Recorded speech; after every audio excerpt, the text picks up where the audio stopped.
No, I listen to it all the time. I tell all my friends to smack it raw.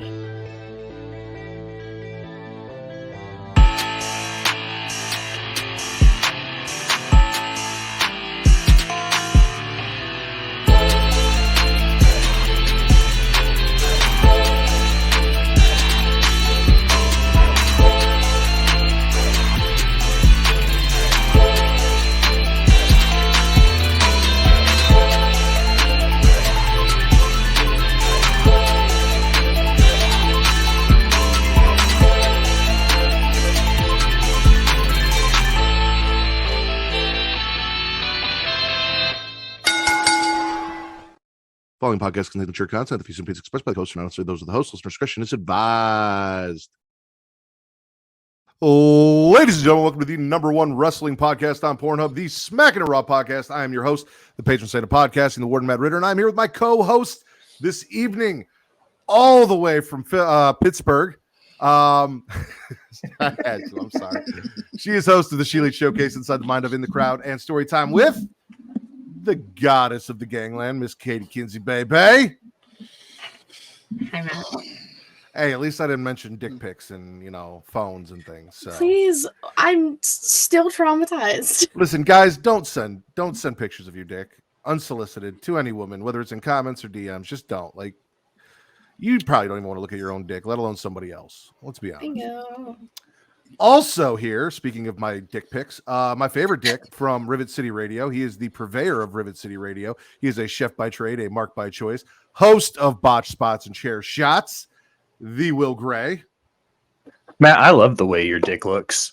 I appreciate that. See? And I firmly support Katie starting the dick map. I'm bringing it back. I'm bringing it back. Yes. No. And Florida's favorite dick, making his Smackin It Raw debut, not his Pornhub debut, because we had him on Getting Off. So this is his second time on Pornhub, but his first time wrestling on Pornhub. It is Jaxbo. Jaxbo, of the Wrestle Talk Wolf Pack. Oh, hello. Thank you. Say something, Bo. I didn't know if he was finished or not. I was like, Come on, you gotta poke him with a stick. Come on. To be honest, I can't see my own dick, so I can't ever send unsolicited dick pics. I mean, you could still take a picture of it. It might take you a few tries, but I'm sure you can figure it out. I got to get a selfie stick. Hey, listen, we will get that on order for you. What up, Tino? Hi, Tino. Off Top Media's here. Allison's here. I'm assuming that's Scales over at Off Top Media. Appreciate you guys coming in and joining us for the show. We start off every show the same way. Katie. That's me. That's you. Pull my notebook over here because I don't write in this one for the show. Okay. I gotta figure out where we left off. Those are for something we'll talk about. Bash in Berlin, Germany, August 31st, Mercedes-Benz Arena, the newest PLE next year for WWE. People were like, oh, no more SummerSlam. No, you're all fucking stupid. SummerSlam is still going to happen. It'll just happen end of July, early August, like it has before. People are stupid. Speaking of, Will, how stupid would it be to go like full Gunther at this pay-per-view? Well, see, this is the thing, guys. And I mean, when you think about German history, there's a few things that they're not real fond of. And it's that 1932 to 1945-ish range where things got real hairy. And not hairy like Jaxbo. Not hairy like Jaxbo, but hairy as in probably shouldn't have happened, definitely shouldn't have happened. And now if you go to Berlin and you tend to act like the first, second, or third right of any kind, they're probably going to arrest your ass. And again, definitely going to arrest your ass. They don't take too kindly to that stuff around there because they kind of got their ass waxed for it. Gross. So do not go full Gunther. No. Never go full Gunther. You don't ever go full Gunther. In Germany. Well, yeah, specifically in Germany. More talk of PLEs. Paris is being discussed for Backlash next year. So they're keeping a theme, backlash not in America every year, because American crowds kind of high-key suck. So let's go other places. Yeah. And we did a really great job when we went to Europe. And, you know, they sold out. The crowd was hyped. The show was great. So why not, you know, try out some other European cities? Yeah. I mean, Puerto Rico was one of the coolest crowds that they've ever had. Ever. Because, like, you had Bad Bunny at that show, and that just made it 10 times better. You know? Jax, but you got anything to say to Tommy? Tommy. Go Dogs! That's 4 years in a row, bitch! Hi, Tommy. Hi, Tommy. Anyways. He just looks like a little teddy bear down there. He is the He is a biggest little teddy bear. What? Katie, did you see something? I don't want to derail, but I got a little shin. Oh my god! Oh, shit. And look. He's on my IC belt. Don't you hate when they fall over after you like perfectly place them? I'll never get him back there. See? Boom. You only have one little shin? Yeah. You Not have two a regular little shin and shins? a little shin? Uh-huh. Oh, that's got to be awkward. Oh, it is. Anyways, That was my AEW World's End will be their final pay-per-view this year, December 30th in Long Island. Obviously, people have speculated because, you know, the bidding wars of 2024. And this was Tony Khan's last-ditch effort to hopefully secure fully Maxwell Jacob Friedman, everyone's favorite rap bastard, because it is in his hometown. So, I don't know. I'm probably not going to pay for it because fuck that. That's Christmas time, bro. I'm poor come that time. I still can't watch Dynamite live the way I want to. Now, I did break down this week. I was curious as to what was going on, and I took Allison's advice and I opened up the TNT app and I watched it live on the TNT app, which I can do. Mind you, I'm not happy about that because I get the TNT app through Xfinity, but like I pay for Xfinity, and if I want to watch something live on the Xfinity streaming app, I should be able to watch it live there. If I can watch Big Bang Theory prior to, I should be able to watch that show as well. It shouldn't cut me off. It makes sense. I've also got Collision on right now just for Abaddon's match. Like it's sitting on my phone, and I'm just waiting for Abaddon to come out so I can watch her title match. But I didn't get to watch Rampage last night because, again, I got fucked and it didn't record even though I set it to record. So that was the whole thing. So I missed that match. I'm telling you, they just don't want you to watch. They don't want my support. They don't. I even told them, I'm like, listen, if I will tune in for Abaddon. Even if you're shitty, I'll tune in to watch Abaddon. So maybe don't just use her around Halloween and then leave her off TV for the rest of the year. Because it's absolutely disrespectful. It is. And she deserves so much better than that. She does.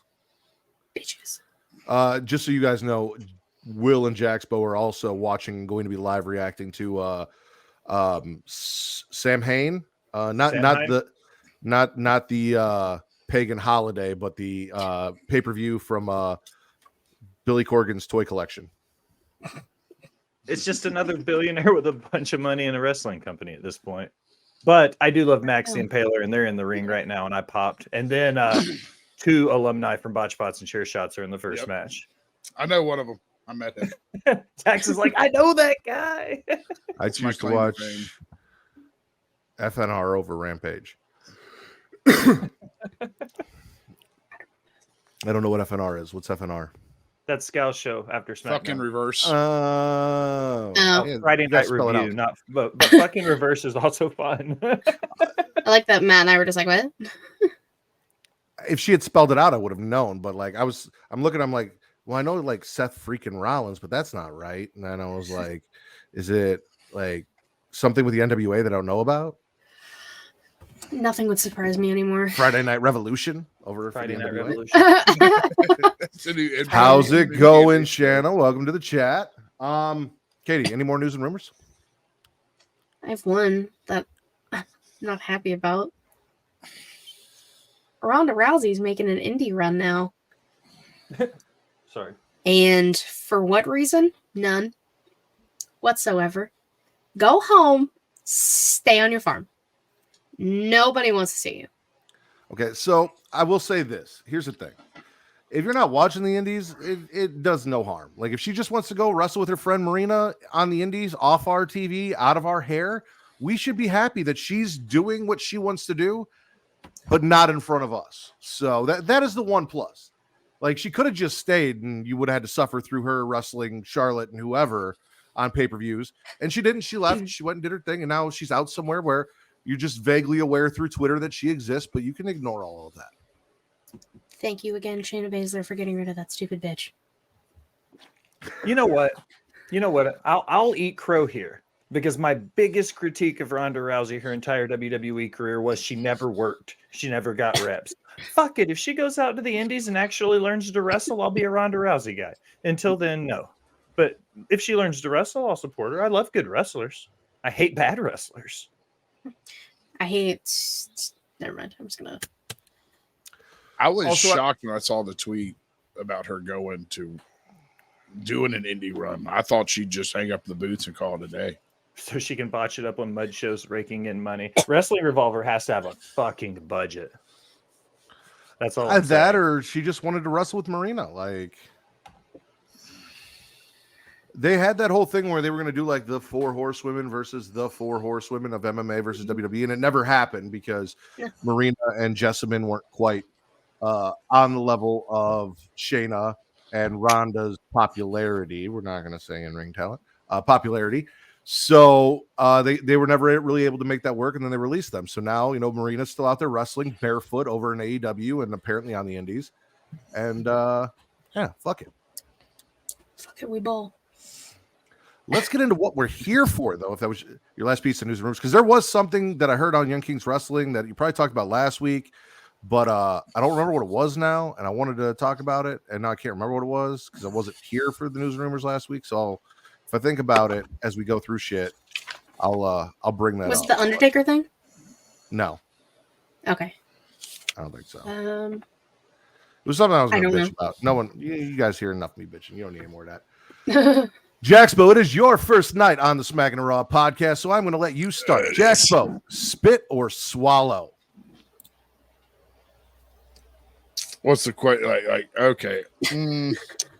Depending on it. If I've known the person for a long time, it's maybe a swallow. No. For those of you who are unaware, I'm going to go around the room and ask everyone spit or swallow, and then they're either going to pick something they watched in the week of wrestling, and if they liked it, they're going to swallow it. If they didn't like it, they're going to spit it. So you're going to choose something you want to talk about that you watched.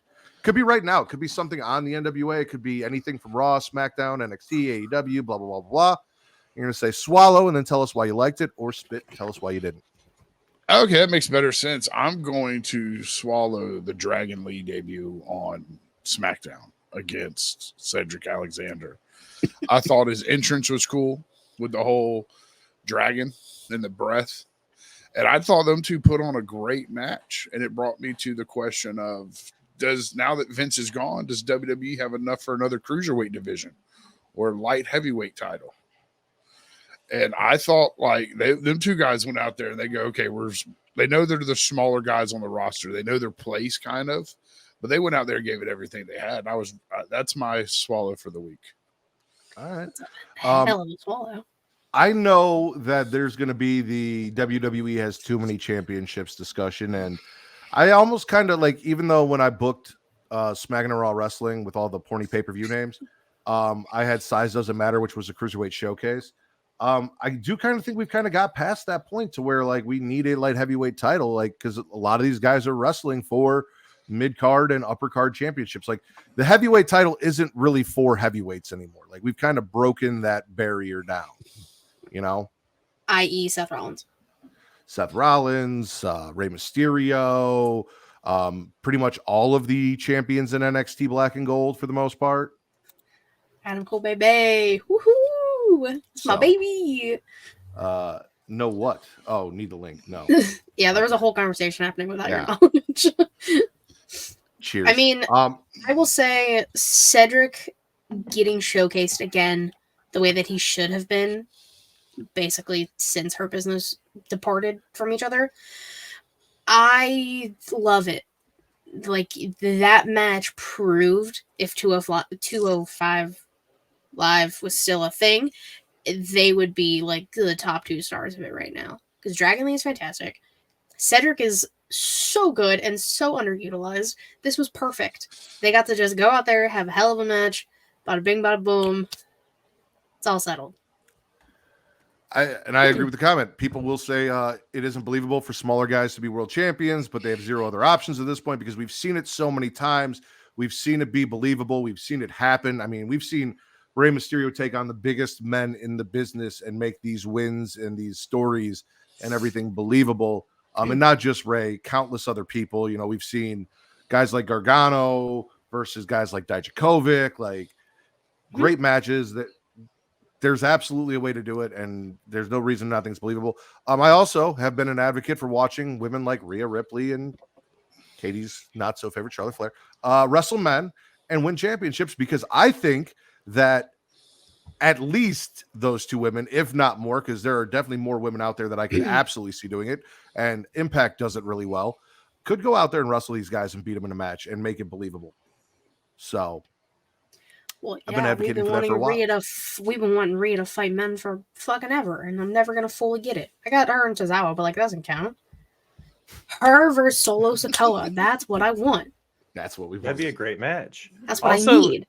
If you look back, you know me, I'm always going to look in the history books. Go back 25 years, 10 million people were watching Raw. You know what? They had the same amount of titles they do now, minus the Universal title. Okay.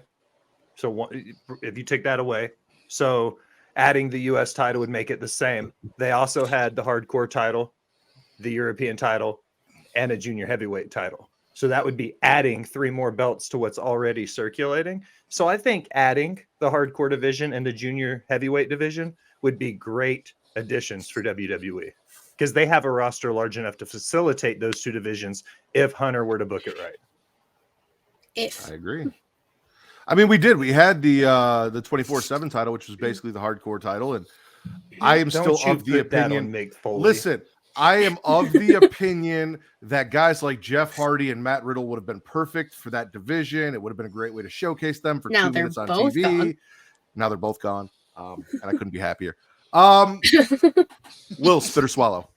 I'm gonna start on Raw because it's Monday, and I always try to start it the first of the week. I'm going to spit Johnny's Same Face versus the Italian Johnny Same Face, and I looked up how to say same face in Italian, and it was it's Stessa Faccia. So Same Face versus Stessa Faccia. Because I feel like those were 2 saltine crackers wrestling around in their underwear for 15 minutes. I like DIY. I appreciated what they did in the NXT tag team division. Giovanni Vinci, however, is about as boring as Bunny Bread. So as Bunny Bread. You know what Bunny Bread is? Do they have that in Philadelphia? I'm not from fucking Philly. Do you know what Bunny Bread You're is? not? No, You're I'm not from asking me? Philly. Or her? I thought you were. I thought you were from Pennsylvania. There's more than one fucking place in Pennsylvania. So you're telling me you're not from Philadelphia, but you're from Pennsylvania? Yeah, I'm from Pittsburgh. Okay. Like Britt Baker. Yeah. So spitting Johnny Same Face versus Italian Same Face. Stessa Faccia. Ludwig is a bigger star of Imperium. Of course. Than Vinci, clearly. He definitely. I mean, he stole his gimmick. She's 2 hours from Pittsburgh. Shout out. Which means she's closer to you than she is to Philly, I'd assume, right? Or maybe halfway between. What'd you say? It was like, is it 4 or 8 hours? It's like 5-ish hours to get to Philly. For me. So you're not a fan of Johnny Same Face and Giovanni Same Face wrestling each other? Johnny Same Face and Giovanni Same Face was a really boring wrestling school match. All right. Katie, spit or swallow? I like Johnny Gargano. It's fine. I'm gonna swallow. I'm gonna swallow New Day versus Alpha Academy. Just 2 tag teams going out there having a fucking time. Those are 2 of my favorite tag teams right now. Well, and DIY, but they're not like wrestling as a tag team. But you can't just not love everyone in this match. It was a great time. And then all the backstage segments are happening with New Day and Alpha Academy and Tozawa. It's great. It's just a fun time they're having over there.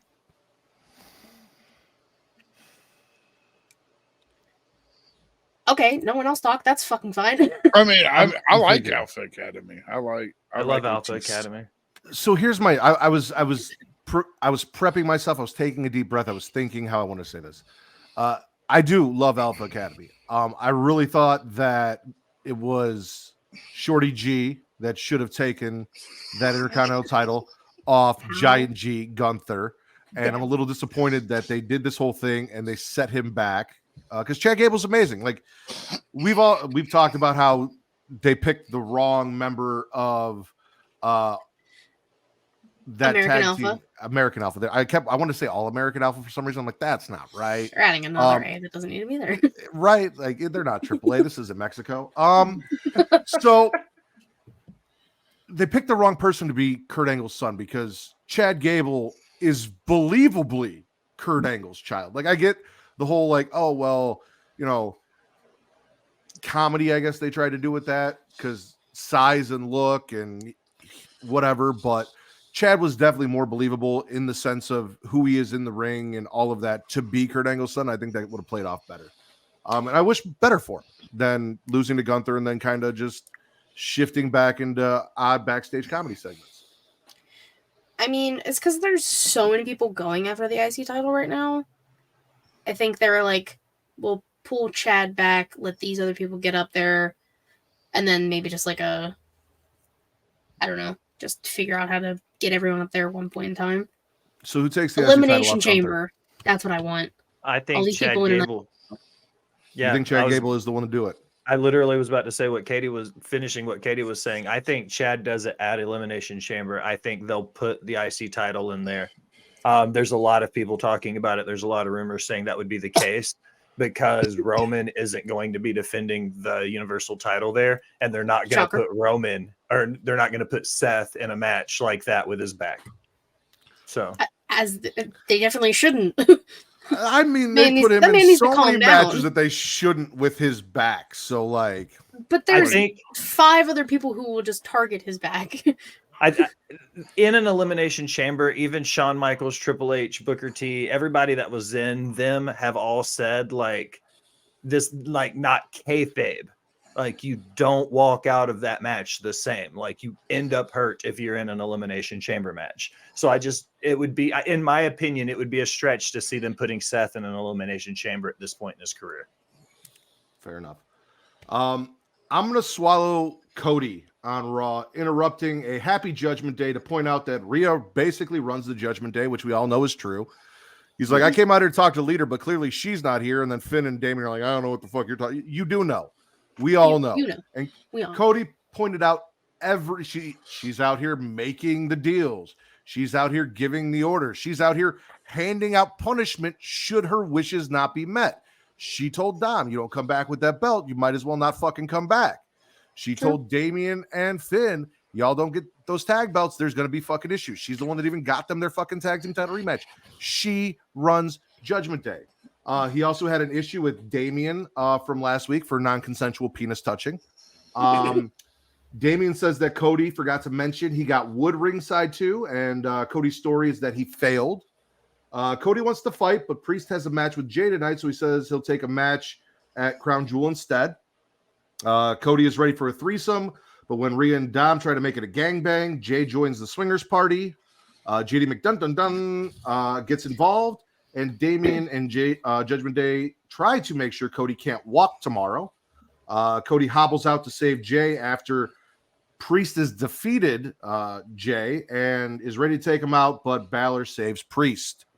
So everything Judgment Day, Cody, Jey Uso on Monday Night Raw, but specifically the attempted gangbang, the upset about non-consensual penis touching with the forearm. Yeah. You know who JD McDonough reminds me of? A Funko Pop? Well, yes, besides that. Okay. Everyone here has seen Beetlejuice, right? Yes. Yeah. Because it's on 24 hours. And Mom and I were watching it earlier. It reminds me of the little minister that tries to marry Beetlejuice and Lydia. Because his head is just fucking massive. It's all I thought about when I saw him today. Like, just think about it for a second. Big head, little body, not really important to the story. Are you looking it up to pull it up on the screen, Matt? That is correct. Yes. I think that the Judgment Day, what they're doing right now is that's JD McFunko Pop. That's exactly who that is. I think the Judgment Day is the Band-Aid over the cracks in WWE booking that is the Bloodline situation. Because I think right now they're big enough to distract everybody from the fact that they never gave us real closure for what's going on right now. And everything's just kind of in limbo. Like Chandler Bing passed away? I'm checking right now. Yeah. BS. I'm looking. Yeah. 2 minutes ago, 54. Surprised the weight of his head doesn't make him topple over at random times.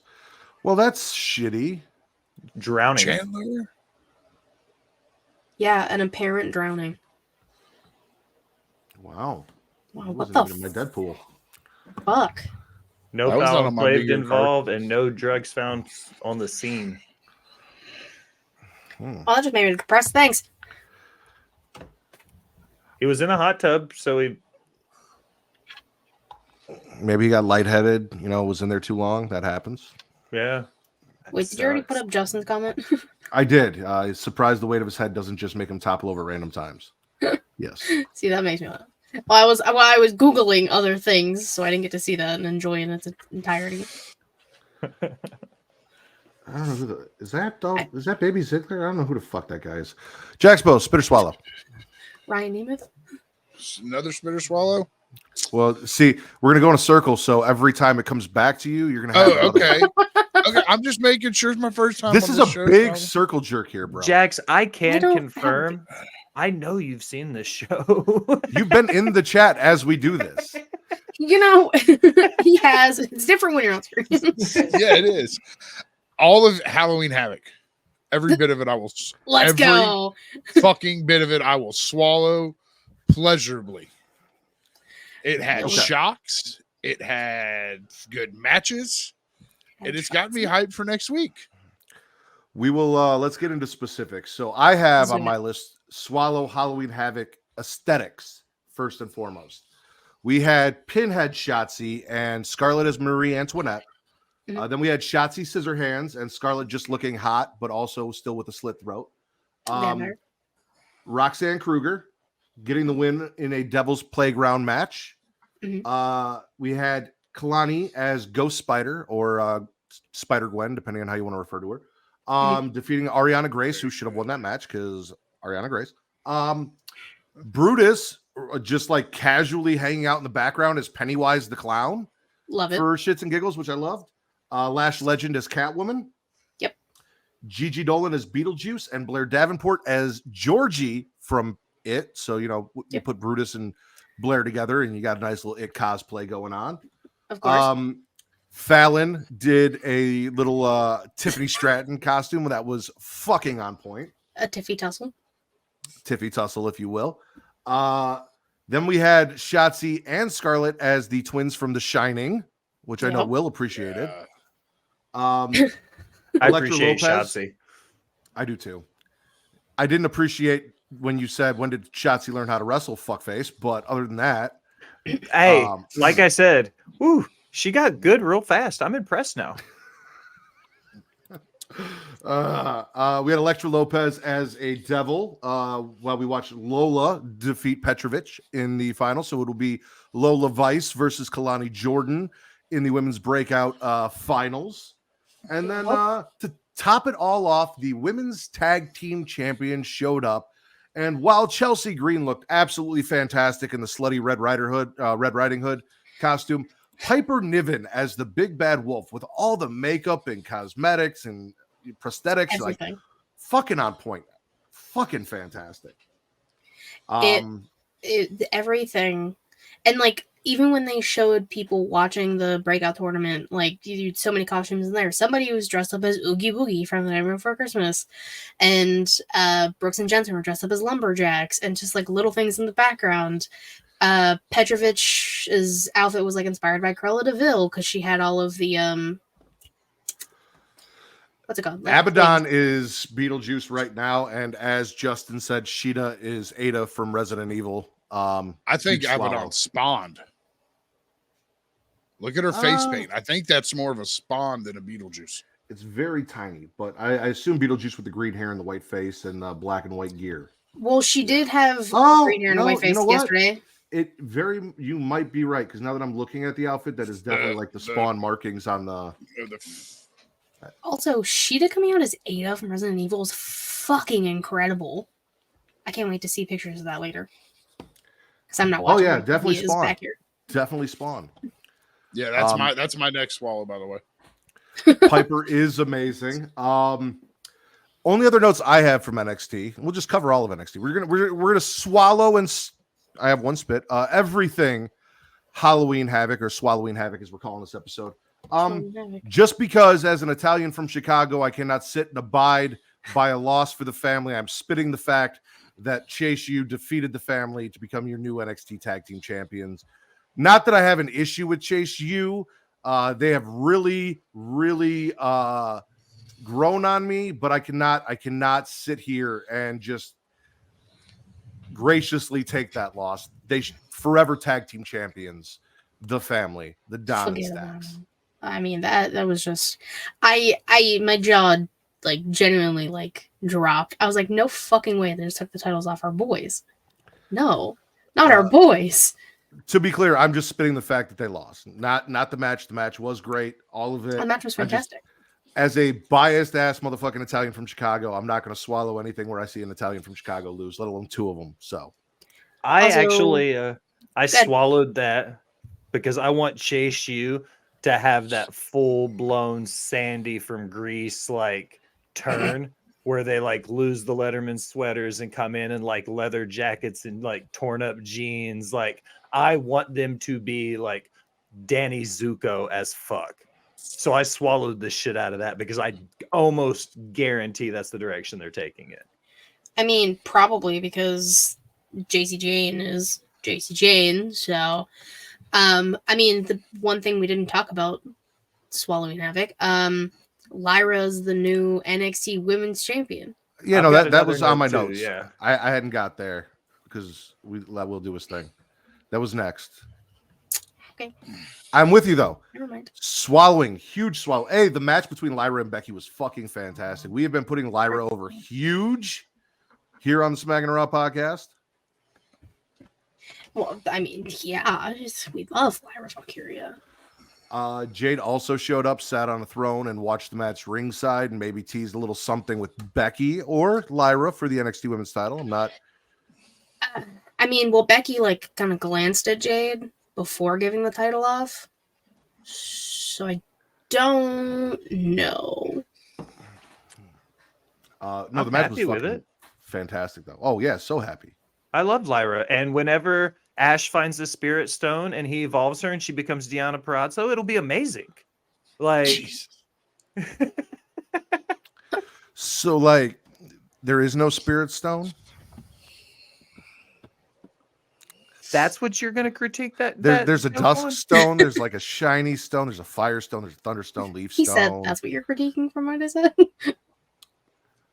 I just want to know why Deonna Purrazzo. Why Deonna Purrazzo? Because she looks like her. She wrestles like her. She has the same build. Let me ask you a very critical question. How much Deonna Purrazzo have you watched outside of WWE? I've gotten not full matches, but clips of her matches. 1 or 2 matches. Okay. Like I know, I generally know like how she wrestles and what she looks like. I was just like, I know my exactly brain what doesn't she looks like. I've seen a lot of what she looks like. I do not see the comparison there. And my brain that's what I mean. She has to level up. She has to level up. I was just saying. I thought it was a funny joke. I liked it in my notes. I didn't say it was a bad joke.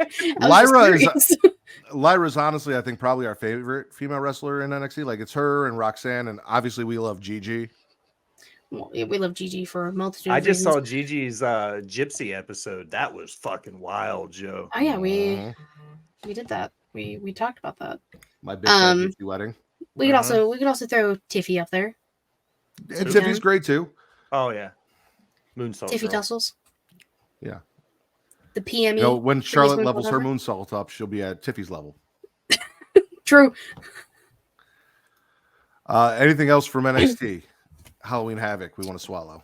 I have gargling Lexus King, literally just being his dad and being like, I'm not going to be anything like that man. I'm going to be Lexus King, even though I look like him and talk like him and walk like him and work like him. I'm nothing like my dad.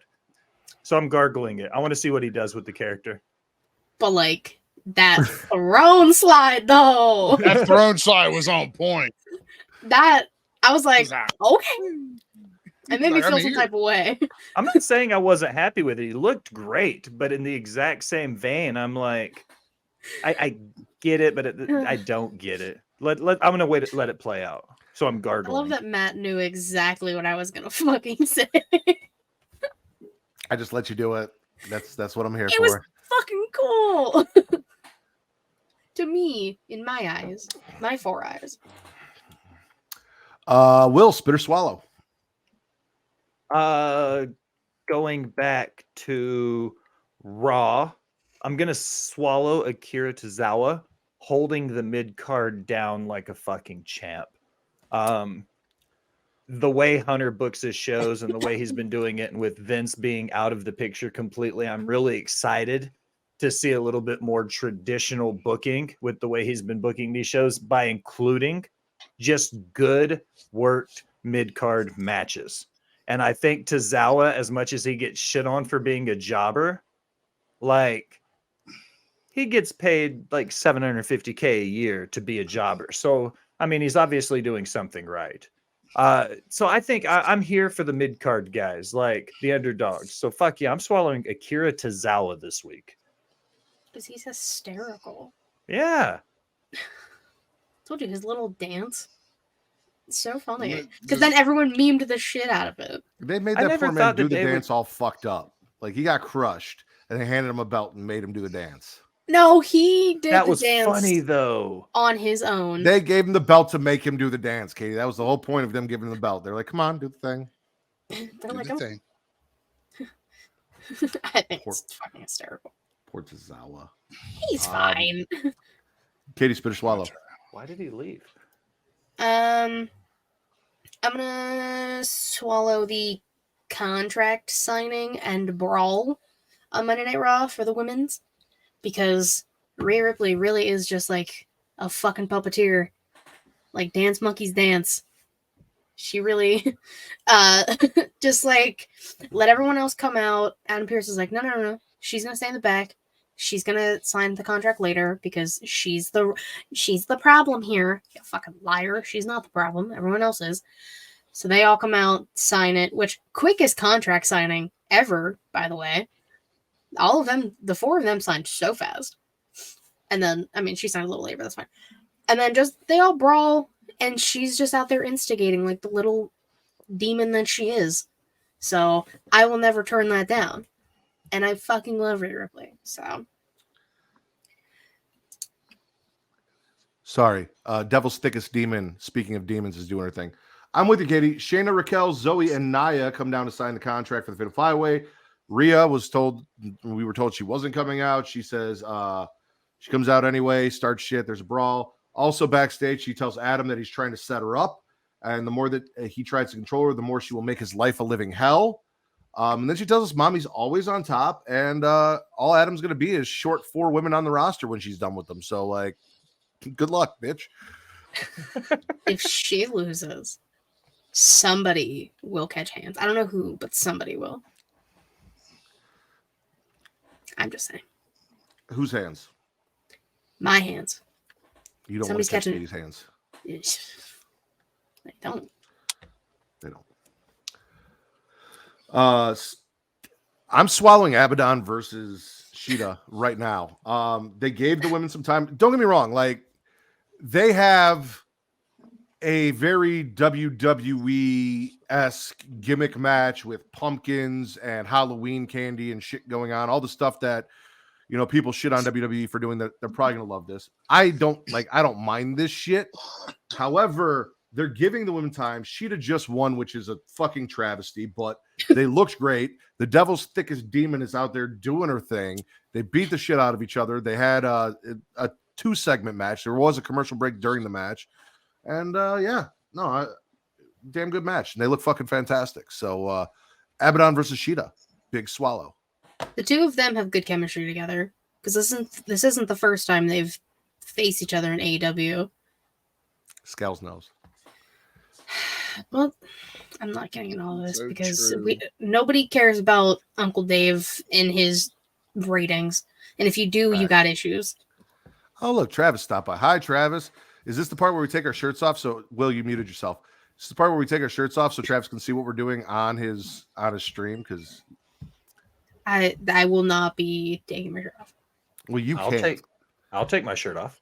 Free the nipple for women is still illegal because America's sexist. So, It's true. also, my wife Hey. might kill me if she comes back and says hi and you topless on the stream. I would I'd like to say never there, do "Ooh, that. Timeless Tony Storm. Put your nipple away. Sorry.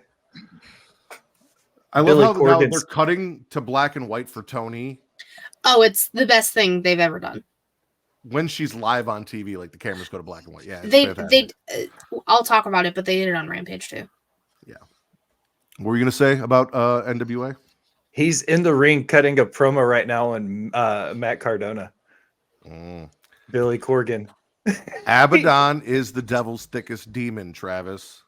Kane is the devil's favorite demon, and Abaddon is the devil's thickest demon. Having a show. We're having a show. They're live reacting to NWA pay-per-view, and I was live reacting to the one thing that I wanted to see on Collision tonight, so I can turn that off now. Jaxbo, spit or swallow. I'm spitting the fact that I have to watch MJF. I don't have to watch it, but MJF and Kenny Omega. Okay, he's going to beat your record of being the longest reigning champion. Who gives a shit? Records are meant to be broken. This match shouldn't be happening. MJF should be focusing all his time on trying to defeat Jay White. I mean, not all records are meant to be broken. There was like an undefeated streak at WrestleMania that I think should have never been broken. But in general, I know what you're saying. All but one. All but one. Sorry, Katie. So it's funny you say that though, because literally, like I said, I tuned in for Abaddon. I knew that match was happening, and I just shut it off. Like, I love Max. I think Max is great. I don't need to see Max beat Kenny Omega. I don't. I know what's gonna happen. And if Kenny beats him, then I'm gonna be pissed that I had watched it. So like, it's a lose-lose situation. If Max wins, it's a waste of time, in my opinion, for what I enjoy and care about. And if Max loses, then I'm gonna be pissed off, and I think it's terrible and stupid and a horrible idea. So like, there's no reason for me to waste my time on it. All the above, but like this, Max has too many other things going on to lose. You know, like he's not going to lose to Kenny. 0 days, bitch. He's beating your record. I mean, he has Samoa Joe to deal with, Jay White, and all of that bullshit. War Daddy. Like, there are too many things our favorite scumbag has to deal with. Kenny does not need to be one of them. I agree. Let's talk about that. That's a spit for me. Don't get me wrong. I love what's going on, right? But they're convoluting Maxwell Jacob Friedman. He's got Samoa Joe. He's got Wardlow. He's got now Kenny Omega. He's got Jay White and the Golden Shower Club. He's got Adam Cole and Roddy and whatever the fuck's going on over there. Who else? It's Samoa Joe, Adam Cole, The Kingdom, Kenny Omega, The Gang Bang Gang, War Daddy. Then you put into who just challenged, the Guns just challenged for the Ring of Honor tag title. So that's 7 different feuds happening simultaneously with Max. Because I wrote down that I swallowed the MJF feud with Bullet Club Gold. but I said that I Golden Shower spit the Club. fact that MJF has to be a part of every other feud in the company right now. Well, I wouldn't say like 7 different feuds. Like the Kingdom, so Taven, Bennett, and Roddy, I consider that one. Along with Adam, that's all part of one thing. I consider Bang Bang Gang, Diego Luna, Animal from the Muppets, and the Ass Boys all one thing. And then Smojo, War Daddy, Kenny Omega. So 5 different feuds going on at once. Some for tag titles, some for world heavyweight titles, and don't get me wrong, it makes him feel important. It makes the title feel important. I get that. I think it's just a little bit too much to keep track of all at once. It's quite a bit.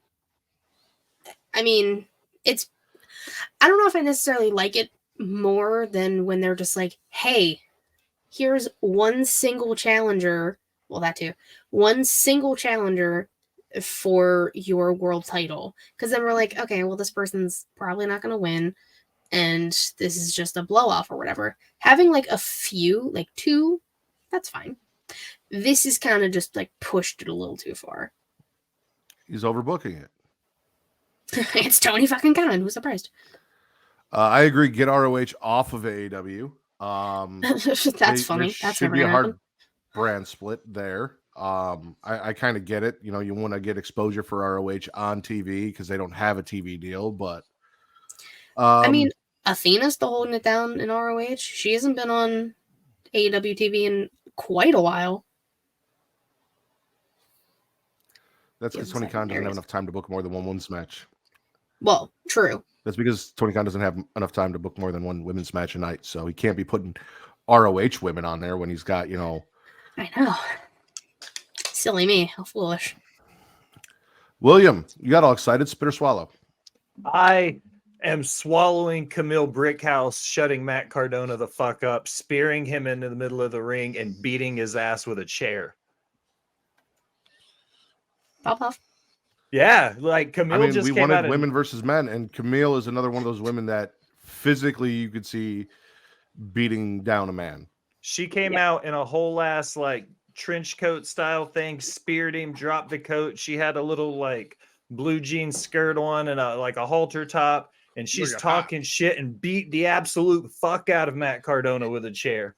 Why is she dressed like an early 2000s high school? She wants to challenge Listen, for the I'm NWA not gonna- World's title.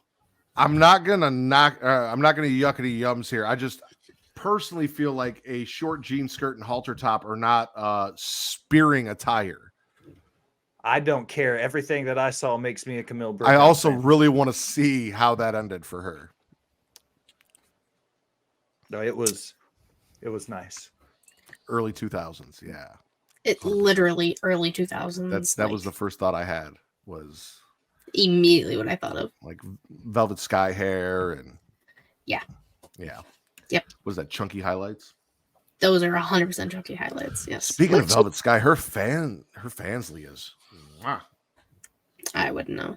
everything I've wanted to see from the 2000s. Katie, spit or swallow? I'm going to. I'm spitting Logan Paul and Dominic Mysterio being friends. And just everything about that segment, because I fucking cannot stand Logan Paul in any capacity. And Dom doesn't do it for me. If he's not with the rest of Judgment Day, because it's funny, like, they're all, like, you know, getting good responses, and then they just the loudest boos for unnecessary reasons for Dom. I just think it's funny every time. But when he's alone, it just doesn't work for me. And Logan Paul's a stupid bitch. So I think it's waiting. Ryan Reynolds goes, birds of a feather flock to vagina. That's exactly how it goes. That's science. Douchebags are gonna find each other and be douchebags. And Dom has excelled at being a douchebag, and Logan Paul, even when he tries his hardest not to be a douchebag, is literally what comes. If you Wikipedia douchebag, it's just a picture of either Logan or Jake, or both. Both. Yeah. I mean, so also don't bring Samantha into this shit again. How dare you? Let that poor sweet angel sit over there and enjoy her time. If it makes Ricochet interesting, though, like if this is the thing that makes him outside of his in-ring work interesting, where like it takes another man trying to fuck his girl for him to like get mean and get some attitude and get something going, then you know what, Logan? Send her a dick pic in her DMs. Like whatever you got to do to get Ricochet to be interesting. What did we talk about in the beginning? But listen, there's a reason for this. Like when you got that in your comments, there was no reason for that, right? This has a purpose. This is a dick pic with a purpose. All right. It's not to creep out or offend. It is to upset Ricochet and make him more entertaining outside of the ring.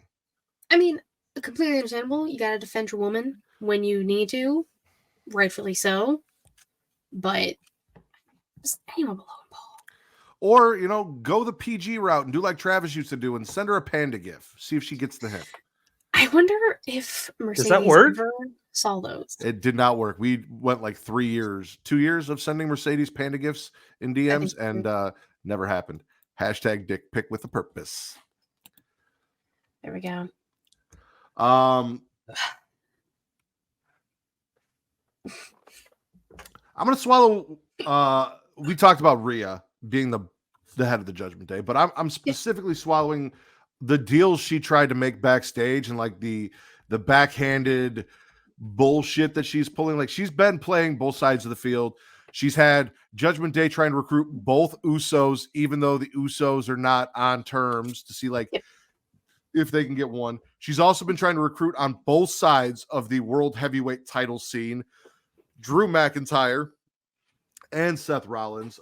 She tried to make a deal with Seth, offers to make Seth the world champion and suggests, meaning like the world champion, like bigger than Roman Reigns world champion, like the top one.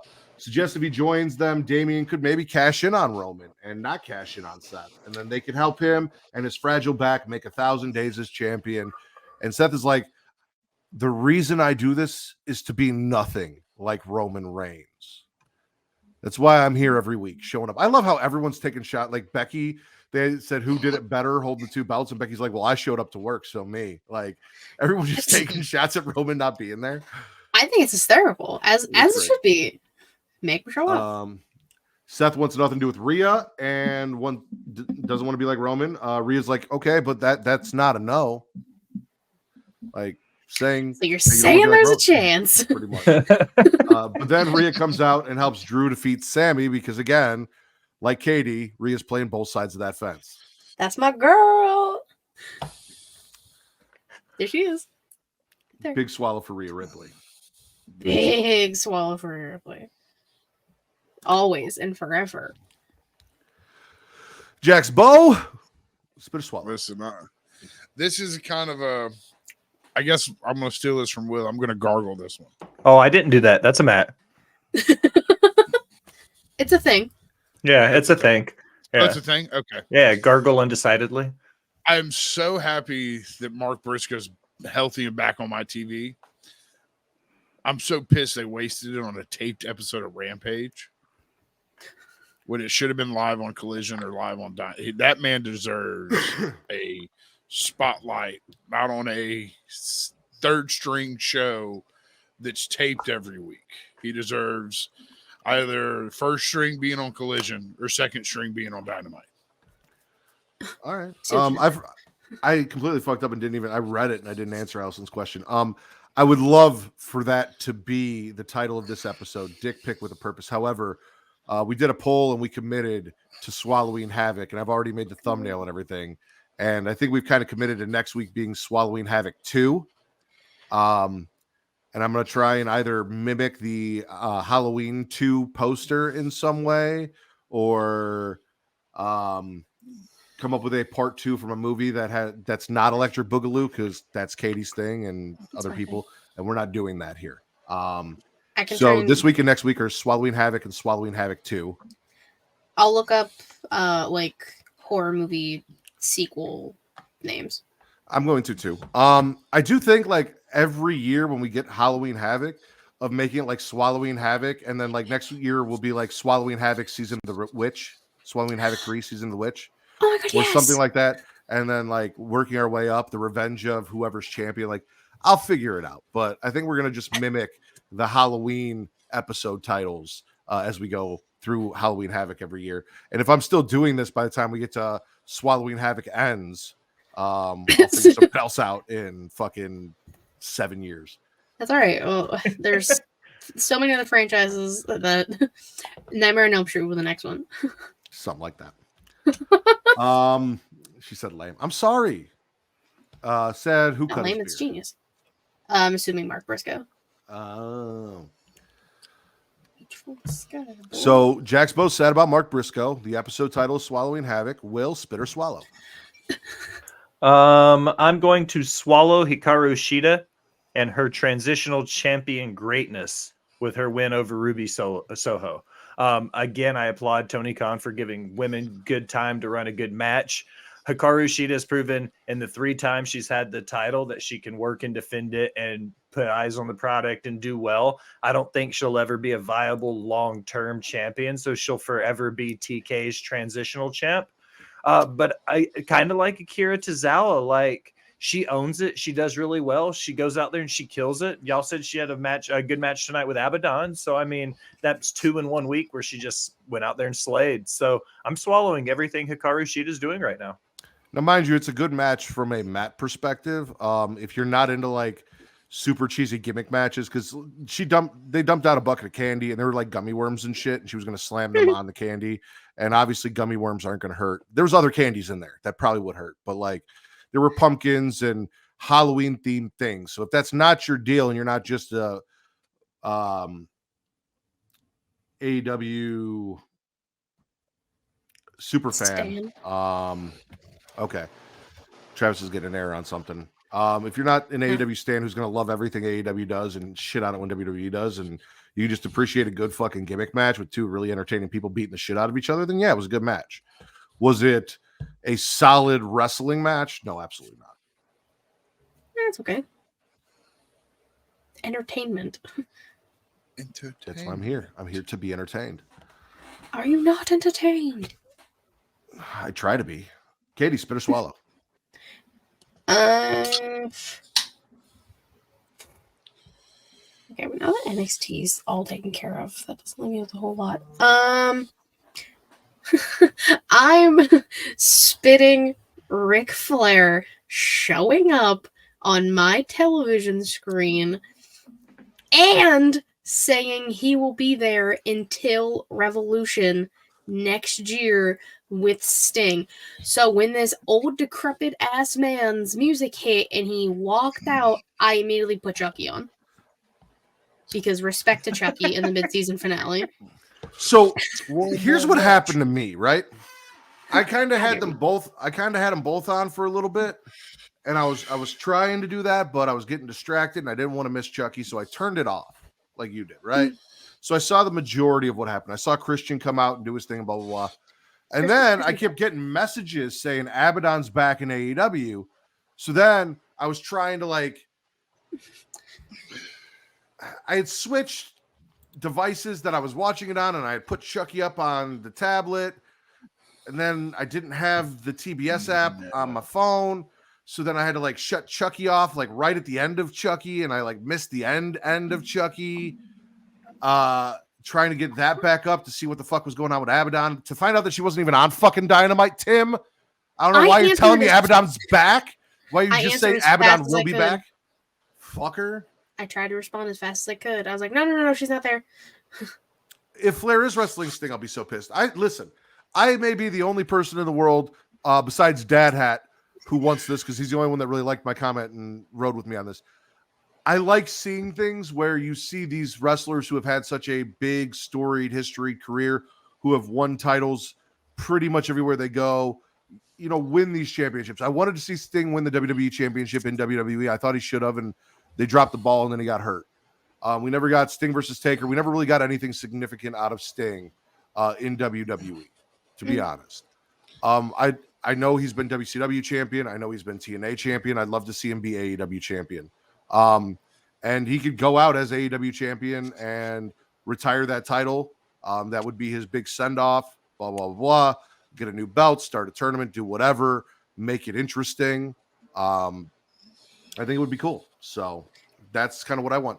I don't want it to be against Ric Flair. I don't ever need to see Ric Flair versus Sting again, let alone in 2023, unless, of course, this is how we're going to get my last point on the Deadpool for 2023.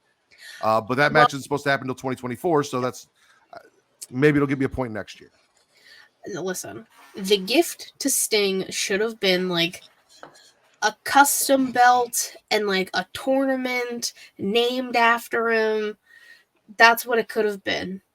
But no, we get this old ass man trying to walk down a ramp and get in a ring and slur his words and just take up time. If he's literally on screen with Sting every week, you're losing. Well, we do know that at Full Gear, there's going to be a 6-man tag team match. It is going to be Christian, Luchasaurus, and Christian's stepson. Nick Wayne. Christian's stepson. Yep. Versus Sting, One-Armed Darby, and a partner of their choosing, I guess, which Adam Copeland. may or may not probably is going to be Ric Flair. So, No. One more match. You Sorry. stop that down there. No, what? One more match. I hope it's Flair. If it's Ric Flair, shut it down. Shut the whole thing down. I mean, that was the whole premise of the thing. Is like they came out and Christian's like, oh, look at all these old fuckers in the ring, blah, blah, blah. We can beat you guys. And except Rick, he's probably too old and he'd die from getting in the ring with me. So, and then Sting's like, well, we have a partner, and kind of looked at Rick. So, but then he also was talking to Adam Copeland. He was. So it would make more sense for it to be Adam Copeland because of Christian. Now, if he does get Adam Copeland instead of Flair, is this where Flair like gets offended because he picked Edge over Flair, and then Flair wants to fuck up Sting, and that's how he gets a Sting versus Flair? No, what Ric Flair should do is just fuck off. Or do we kick out the stepson and Ric Flair joins Team Christian as their third guy? That would be such a disgrace to Evil Barney and the menace known as the TNT champion. Listen, Turtleneck and all. Logically, it's going to be Edge, but we have to remember who's booking this fucking show, ladies and gentlemen. Okay, go on. I have watched an episode of Dynamite where Keith Lee has had an issue with Swerve, and then 3 months later, we address the issue with Swerve. So just because Edge had a conversation with Sting doesn't mean that they're going to be on a team. We might not see that come back till like right before Sting's last. We might get Sting versus Edge as Sting's last match. Are you okay with that? We live in a world where we could realistically get Edge and Christian versus the Hardy Boys versus No. Sting and Ric Flair. No. Sting and Ric Flair. Everyone I in love how you that put your shit match on that. besides Edge and Christian should not be in that match. I mean, we technically, you know what, Will? Technically, we live in a world where we could get Edge and Christian versus the Hardys versus the Four Horsemen, Ric Flair and Arn Anderson. Arn We Anderson could. just left. Armed Anderson? He left AEW? Yeah, he did not extend his contract. Brock and him both, 86. Yep. Well, I did not know that, so never mind. I'm going to shut the fuck up. But it's still a great logic. Dudley Boys too. They're over in Impact. Tony Khan. That's where I thought you were going, and we do not need TLC 12. 3, 5, 9. 15. We are about to get the headbangers though. Yes! Austin Thrasher. I'm so happy. Wait, what? Yeah. They're coming out in the NWA card like right now in 2023. The headbangers. Wow. Wow. Are they still in like skirts and? Oh yeah, no, it's the Full exact same gimmick makeup as the and all. 90s. Yeah. What Face paint and simulation everything. are we living in right now? Because I don't like this one. One full of Mandela effects, apparently. Mandela effects, you Yeah. say? Yeah. Okay, You got something for me, Will? I have all kinds of Mandela effects. Well, before you get into that, I'm going to swallow Becky versus Indy on Raw. Now, we already talked about how Becky lost her title to Lyra, but as NXT Women's Champion, again, I had the discussion with Allison. I know how Allison feels about it, and I respect that. Will even made a shot at Scals and said, NXT on Raw is okay, but ROH on AEW is not, which is a very valid point. I thought Becky defending this title on NXT might contribute to people tuning in. Now, Lyra did show up, but I don't think they gave Lyra a big enough spotlight for people to care to tune in, which is part of the problem. They thought maybe because it's Halloween Havoc, they'll just tune in, they'll see this. And they did. We had a lot of people tune in. We had more people tune in for NXT than they did for Dynamite, which, people are touting and all happy about. And I don't know why you want to see any wrestling company do worse than another, but it is what it is. And like I said, I understand Allison's thoughts and reasoning behind it. And it's not like we pulled 1 million rating to watch Becky lose her title. So it is a fair judgment. However, she did have a fantastic match on Raw. So Becky knows Lyra's in the building, but her focus is on Indy. Indy wanted this now. She gets it. For whatever reason, Natalya Neidhart has to be involved in everything. She's taking care of Tegan, who's not doing too well. Indy and Candice before her match, and then she's also talking to Indy and Candice before her match because she's natty and she had to be there. Becky ends up defeating Indy. Zaya gets taken out, or Zaya takes out Candice backstage. Yep. So we're getting some Zaya Lee in there and some Candice, because when the fuck was the last time we saw a Candice LeRae match? Last thing I saw Candice do that I remember was when she stood there and watched Johnny Gargano get his ass beat by Grayson Waller on the front lawn. She had a match with Rhea not that long ago. I don't remember it. Oh, I do. She'll pop up backstage in vignettes every now and then. Well, yeah, that she's doing, but I meant like anything meaningful. And a match with Zaya in a feud that's kind of starting for whatever reason is more meaningful than just like hanging out next to Indy backstage as Indy's asking for title shots, or being Johnny's wife backstage while Johnny's doing things with Ciampa. So Candice is fucking fantastic. Give her more TV time. Well, I mean, give all of the women more TV time. Triple H. Her last match was 8/21, so it's been well over a month. And that was on Raw? Yeah, that was on Raw. 8/21 is that's 2 months ago now. Sorry. Yeah. Because of math. So yeah, it's been over 2 months since the last time Candice wrestled on TV. It's okay. 3/4 of this show probably can't math very well, so. I can't math. Raise your hand if you can't math. 3/4 of the show. All right. Raise your hand if you've got to math every day.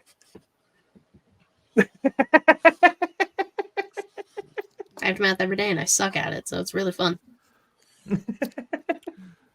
Jack's both spit or swallow. Oh, actually, hold on. Wait. I'm sorry. My bad. I want to thank everyone who's joining us, whether you're joining us over at twitch.tv/Creation World, where it is, if you got an Amazon Prime subscription, you got Prime Gaming. And if you got Prime Gaming, you get a free subscription every month to Twitch. All you have to do is link your Prime Gaming account to your Twitch account, and you can give that to your favorite Twitch streamer, whether it is Rivet City Radio, whether it is the Smackin' It Raw podcast and everything at It's Creation World, or if you fucking listen to me and you go sub to her channel, Katie, so she can get the subs that she deserves, and then you can be her sub because she deserves subs. And we're not talking about the subs that take dick tribute pictures and post them in her comments. We're talking about subscribers. I do both. Also, you get it with your Amazon Prime subscription. So if you're already paying for Prime, there's no reason not to do it and use it and support your favorite content creators. You can also be checking us out at youtube.com/Creation World, where it is free to like, to subscribe, to comment. Will, what does that do? It boosts the algorithm and it helps find more listeners. Katie, what am I? A whore. That is correct. Both of those things are correct, and they are both connected, because I need you to boost the algorithm to help us find new listeners so that I can be a whore and be shared by all of your friends and family and close relatives and enemies, whoever audio, Ghosts. video, whatever, so they can enjoy me as much as you do. Also, we got a bean up top. Call it the notification bell, flick that bean, get notified every time we go live, Monday through Friday for the Creation Conversation. Saturdays for Smackin It Raw, normally 11 p.m. Central. Tonight is special. Got to go pick my parents up from the airport as soon as we're done here. Or every other Sunday for Getting Offed, which Jax and Will and Katie have all joined me for. It's fun. It is. We like getting off. Also, we got a Patreon, patreon.com/creationworld. $1, 2 shows. Multiverse with Travis and Mara, where they discuss the animated universe of DC. Newest episode is the Batman's Long Halloween 2, or as I like to call it, Batman's Long Halloweeny 2. Return to Wrestling, where Travis and I break down old school WCW. Latest episode, Uncensored 1998, is also available. You can go check out both of those things now. And if you subscribe, you'll at this point, you'll also be there for when the new episode drops next month. But stay subscribed, listen to everything that we've done. There's a whole back catalog there for that $1. And very soon, once we get a theme song and some time to schedule it, there will be another podcast with my wife and I, where we have a little something special for you guys playing. You're not going to want to miss. We'll talk about it more when it's set in stone and ready to come out.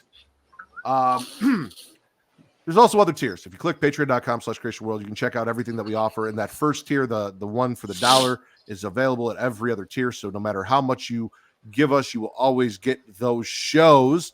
But the more you give us, the more you get, including all of our shows ad-free. So if you don't want to watch our show with ads, if you're not into it, I get it. YouTube ads drive me nuts. We do have great sponsors, though, guys. Like, we got everything you need. We got dildos. We got grade A dildos. We got energy powders. We got stuff for your dog and cat, because you can get cat stuff at dog.com. Your furry friends. Like, we got all of these things with great discount codes to help hook you up, to help your sex life, your energy, and your animals. So, without further ado, here is Travis with all that info. Spice things up in the bedroom, then it's time to check out Adam and Eve. Did you see, Adam and Eve is the leading adult toy store that offers a wide range of products to help you explore your sexual desires. Whether you're looking for something to use solo or with a partner, they have everything you need to satisfy your cravings. From vibrators to lingerie, bondage gear to lubricants, AdamandEve.com has it all. And the best part, you can shop with confidence, knowing that all their products are of high quality and backed by a 100% satisfaction guarantee. That means whether you bought a dildo, sex swing, penis ring, vibrator, anal sex toy, bondage toy, couples toy, lube, or accessory, you can get a refund within 90 days if you're not 100% satisfied. No questions asked. And right now, as a special offer to our listeners, Adam and Eve is giving you 50% off almost any item on their website. That's right, 50% off. And if you act now, you'll also get free shipping. So go to adamandeve.creationworld.com and use the offer code erotica at checkout. That's erotica at adamandeve.creationworld.com for 50% off almost any item and free shipping. Don't wait. This offer won't last very long. The link is in the description. Attention, dog lovers. Are you looking for high quality products to spoil your furry friend? Then you need to check out dog.com. Because you see, dog.com is the go-to online store for all your dog-related needs. They offer a huge selection of dog food, treats, beds, and more.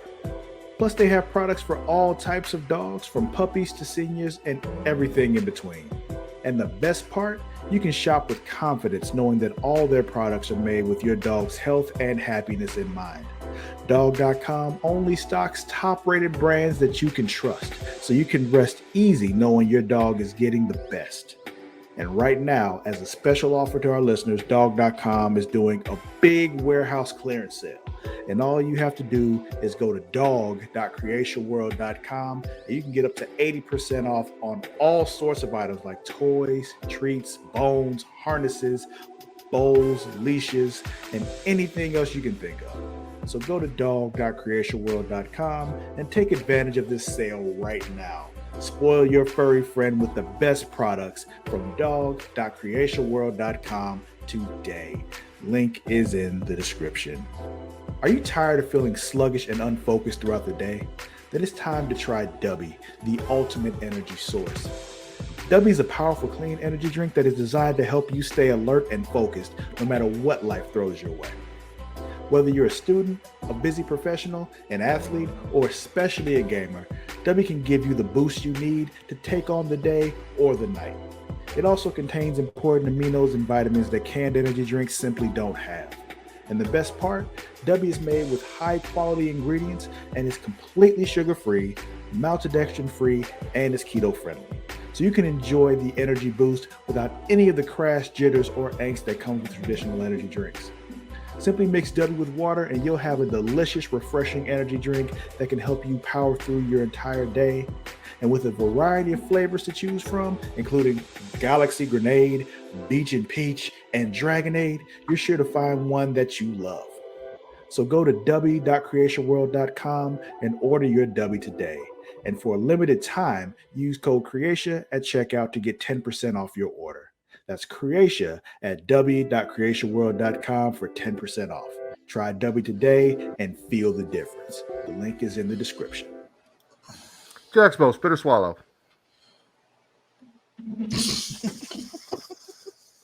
I'm gonna spit the fact. Jesus.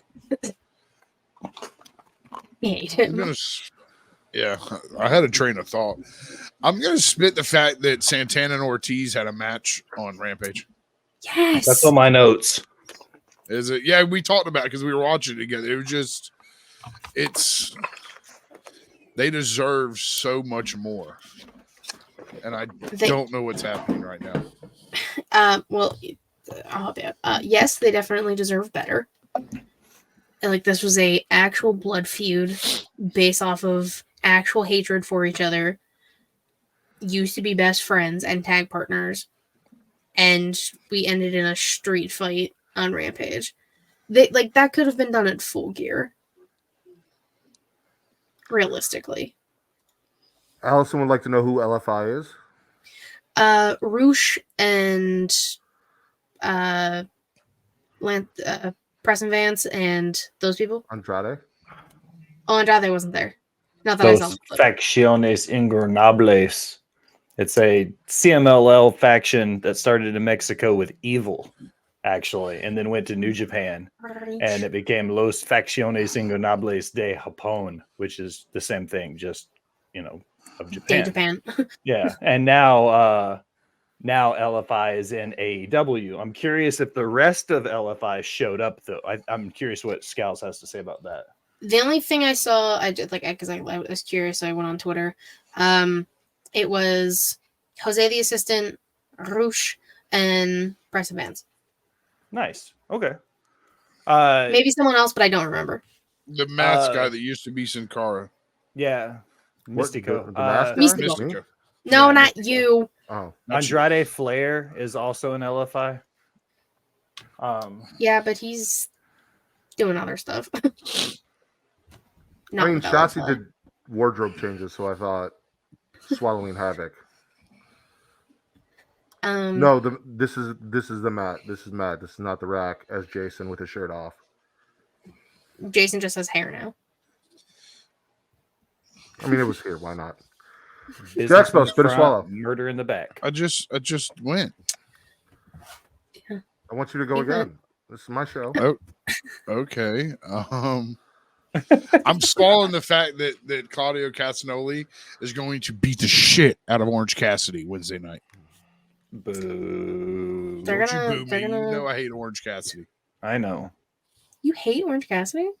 It's that fucking book bag he carries around. You might want to fix. No, let it stay.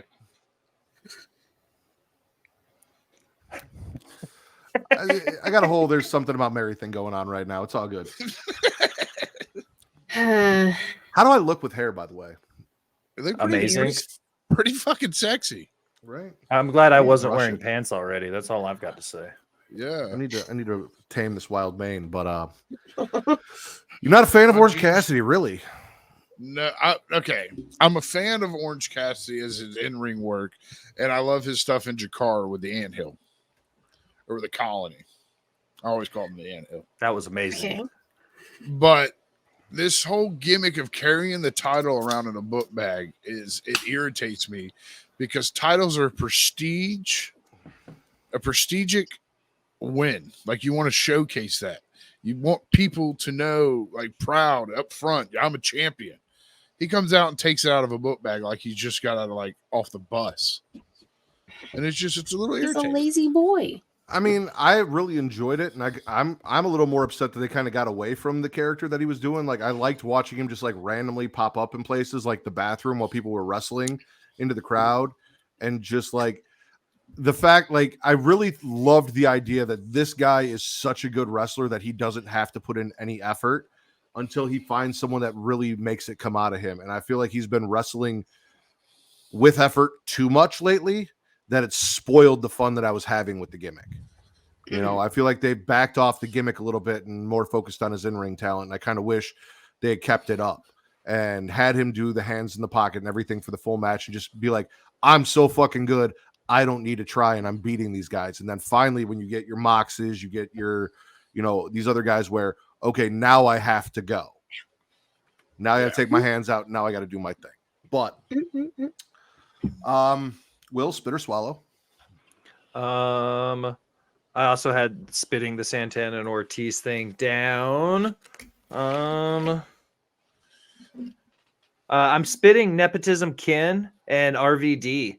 Not because of RVD, but because I think he could probably be used better than just tagging for tag's sake with Taz's son.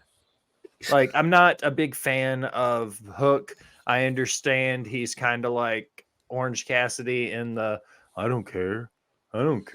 But how many like jaded teenagers can they have running around their show? Because now Nick Wayne is like an angsty teen. I don't care if you fuck my mom.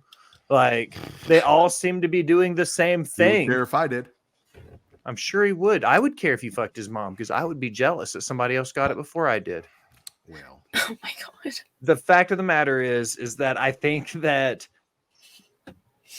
Tony Khan doesn't have to book all of these nepotism babies in his wrestling promotion, because if you book 50 people as the next big thing and none of them catch, then you just look like you would book anybody and pay them money to come wrestle. yes and no. I've turned around on Hook. I was with you. Like, I was a Hook hater. I hated the fact that they called it. We called him Sleepy Justin Bieber. I hated that he called his fans hookers because, like, as someone who's paid for a hooker, that is not a hooker. Facts. But he has grown on me. His you know, the run with the FTW title and the feud with Jungle Boy, and the fact that they backed away from that sleepy, snacky gimmick that he had a little bit. He has grown on me, and now it's my personal belief that he is so tired all the time because he's just getting a lot of pussy, and that wears you out. I mean, he is. I mean, listen, say what you want about Justin Bieber and his music and all. He fucked, like, A lot. He did. So, like, It's one of my I get favorite it now, things like- that comes in the show.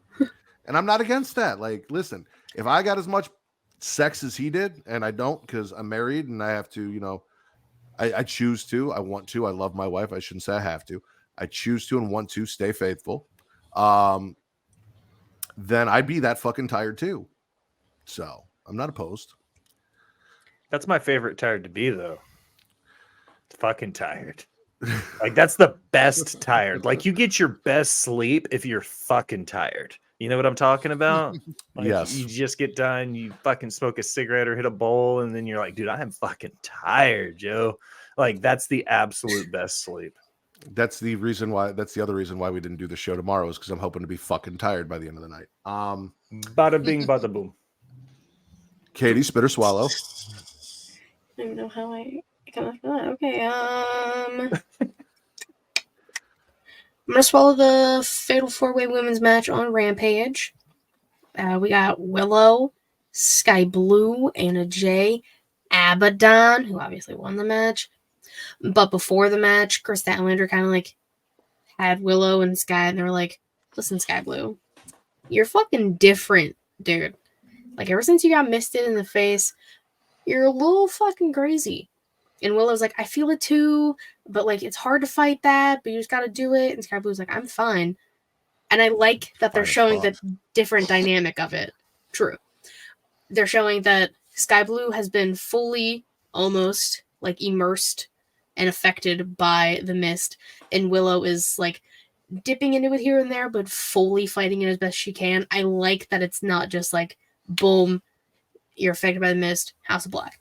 I like that they're doing it this way. Yeah. Like, So I'm not mad at it.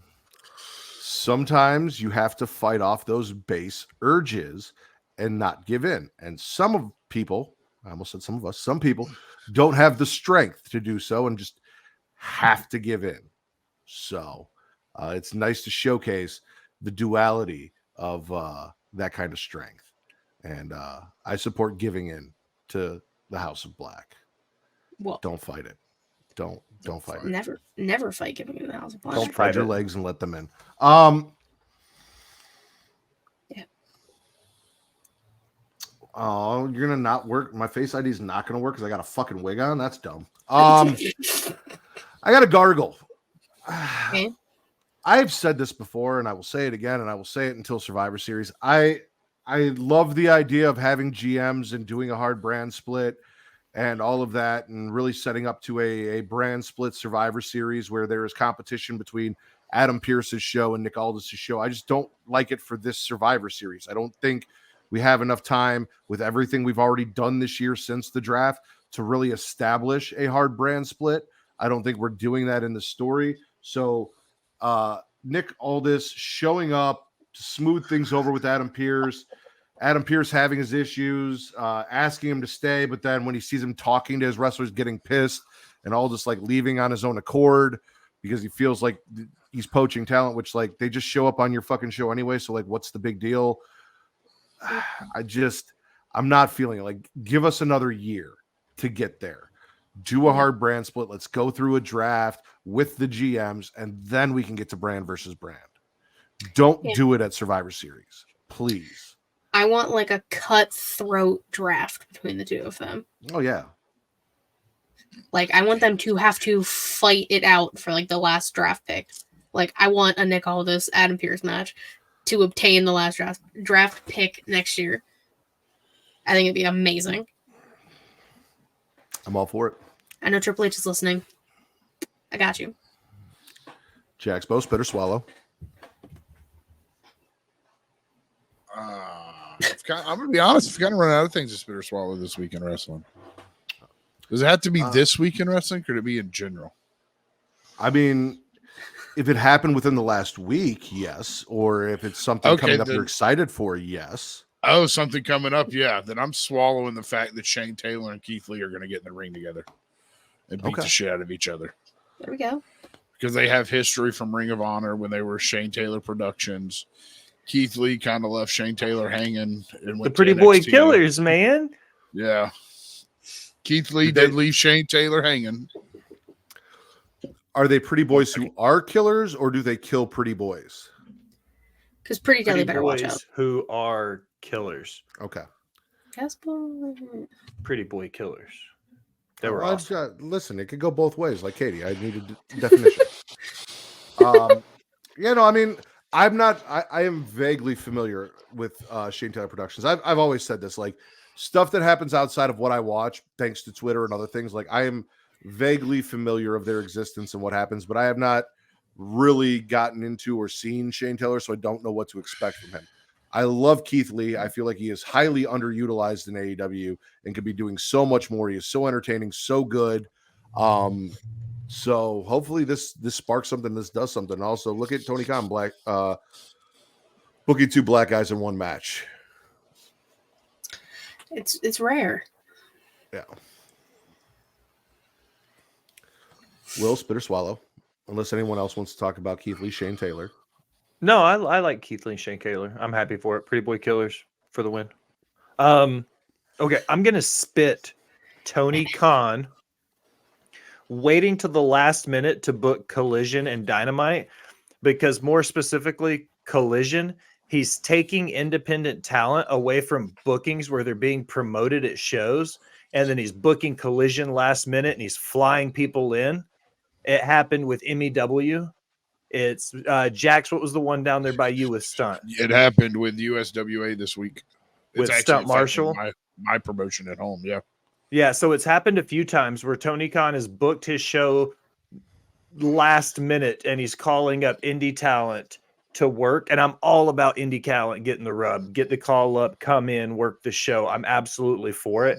I hate the fact that it leaves some of these indie promoters like high and dry because some of their biggest draws. Stunt is the USWA champion and he's been promoted for the show, and then he has to not show up because he goes to Collision instead. It puts the promoters in a tough spot because TK has to pick up last minute bookings. I mean, to be fair, well, yes, that's fucked up on Tony Khan's part, and I agree. That's also on Stunt, though, because you're a champion for a promotion that puts you on a belt or put a belt on you, and it is your choice to show up to a show that you were promoted for or cancel that booking as a champion to go be on Collision or Rampage. Like, that's on him too, man. And I get it. I know why you'd want to do it. You want to, get that big contract, so it makes sense. But at the same, there's also a little bit of loyalty there too. These people put their confidence and everything in you, and you don't leave people high and dry for a bigger opportunity. Yeah. Yeah. Katie, spit or swallow? I'm spitting the fact I just saw on Twitter that I guess Tony Schiavone said on commentary that Bryan Danielson needs surgery again and will be out until the later this year, so like December. On his arm? I didn't fully see what. I just saw it was said, but like after how Dynamite ended, it seems legit because something seemed very off with how that ended. His orbital bone, apparently. Yeah. I mean, he was clutching his face. And Okada was kind of just mocking him about it. So I guess it makes sense, and that's why Dynamite ended as weird as it did. But still, that fucking sucks. Was that the main event? Mm-hmm. Mm-hmm. Oh, wow. I don't know why. I did not think that was the main event. Like, I saw it, but I don't know. Yeah, I mean, it sucks, especially anything involving the head and Daniel Bryanson. All-American Nightmare Dragon Jake Long, Bryan Danielson. Please get it correct. Daniel Bryanson, that's what I said. So, that sucks. And hopefully he's okay. He's got a wife and children to worry about. And he's one of the more entertaining things on AEW. So, at least he can still produce Collision while healing. Well, of course. That's why he's there. Hey, he put Abaddon versus Sheeta on the show, so he's got, True. I'll finish up my AEW stuff. MJF versus Rockhard Juice Robinson. MJF getting the win. And all the shenanigans afterwards. So we had the Acclaim come out and save MJF from the Golden Shower Club. Next week, MJF and 3 partners versus the Golden Shower Club, which I'm assuming is Switchblade, Rockhard, and then the Ass Boys, right? It's not Cardblade. Cardblade's not going to be in there. No, he said bring Cardblade because he's the most entertaining guy in the group or something. Yeah. And then Acclaimed, or no, sorry, not the Acclaimed, the Kingdom. The Bland Bitch and friends show up and they're like, "You're gonna pick us, right?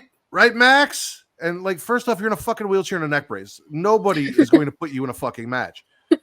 Mind you, Roddy also came in and told Max during an interview that he was going to have his back because Adam's not there, and Max shoved him in his wheelchair out of frame to continue his interview. I mean, they did still come out, and the Kingdom tried. After tried. No, it was while he was getting beat down. No. He No. was getting beat down. The Kingdom came out first, and then the Acclaimed. That's not how I remember because the Acclaim came out and saved him, and then the Kingdom showed up afterwards when the challenge was made and said, "Hey." No, the Kingdom were already out there. Are you sure? Pretty sure. I don't know. Because Bennett and Taven got their asses beat real fast, thrown out of the ring, and then the Acclaim's music hit. Okay. They came out and actually saying. But Roddy didn't get out. Yeah. Okay. But Roddy didn't get out of his wheelchair and get his ass beat, did he? No, he's fucking stayed there. But he's going to be in that. Yeah, he's going to be in that 8-man tag. Then the Acclaimed are like, oh, if you're not picking them, like obviously you're picking us, right? And Max is like, listen, I've never liked you, Max, and get fucked. They tried to scissor. He didn't scissor. He closed the scissors. Then Kenny did the whole challenge thing, blah, blah, blah, blah. But who the fuck is Maxwell Jacob Friedman going to get to team with him? Well, didn't he? Again, I wasn't like fully paying attention to Dynamite. Priorities took place, but I'm pretty sure like Samoa Joe said something about having his back. But then if he teamed with him, he wants a shot at the title. Again, I don't necessarily know how right I am. But imagine it's like, I don't even know how it would work, but it's like Joe, Wardlow, MJF, and like Kenny. It's just like everyone who wants a shot at his title against Bullet Club Gold. But how stupid would you have to be to take guys that clearly want to hurt you and see you hurt and take your title away from you to be on your team? I mean, but they're strong. Yeah, they are strong, I guess. I don't know. Again, this is just fantasy booking off the top of my head because I don't fucking know. Should be the Acclaimed. But yeah. MJF accepted Joe's offer, and then he said his stipulation for doing it was he wanted a title shot again. I don't know. That's it. I just want the Acclaimed. Like, Max Caster is me in any capacity trying to flirt with somebody. I get it. Awkward I as understand. shit. Yes. And unreciprocated. Me to the fullest. Ouch. Eh. Jack Spo, spit or swallow, which is generally a reciprocation. So I'm actually going to swallow this Kenny Omega MJF match. They're actually putting on a pretty damn good match right now. you mean the match that you were gonna spit earlier? Yeah, I'm still spitting the fact of this match, but now I feel like they're making me. I feel like I'm forced to swallow because they're doing so damn good. Like I'm very confused. I don't know what to do. You should never be forced to swallow. Let's just point that out. You there. should never be forced to swallow. Well, Unless you're into that. Like if you're into forced swallowing, then Yeah. There's some a kink people like for it that. rough. Yeah. Something for everyone. Speaking of kinks, Will, spit or swallow? I've got two from the NWA. One, I'm going to swallow Taylor Rising and Natalia Markova dressed as Harley Quinn and the Joker together. They're challenging Pretty Empowered for the NWA Women's Tag Championship. Who? Taylor Rising. She's an NWA superstar, Matt. Oh, okay. So it's two women. One is Harley, one is Joker. I'm assuming Natalia's Harley. Yeah. Yeah, that fits. Okay. Okay, Yeah. I'm done with that. I'd like to see and that. If you get pictures, send them to me. I'd share it once we go. Well, I can't share it because we're live. Never mind. And I'm also spitting table service at Sanheim because when we see the NWA at Skyway Studios, we're lucky if we get concession stands, and these motherfuckers got table service at this venue, like during the wrestling show. They're setting like in the theater, you know, so it's like the ring, and then there's floor seats, and then there's like a ring around it that's nothing but like 4 top tables, and all of those tables are full, and you see servers in and out taking drinks to them and food and stuff. And it's like they gave us Halloween candy last year at our tapings, and this year they've got whole ass table service at the NWA show. Maybe they just don't like you guys. Maybe, but I mean, table service at a wrestling show. I'm jealous that I don't get that in Nashville. I may have to take this wig off. It's getting annoying. Also, everyone loves the Acclaimed. You have that quote completely wrong, Scales. That's not how it goes at all. Yeah, that's what. Like that's Completely the thing. Everyone wrong. loves the Acclaimed. Scissor me, Jax Bo. There we go. Shitty Halloween candy. Candy corn. Katie, spit or swallow?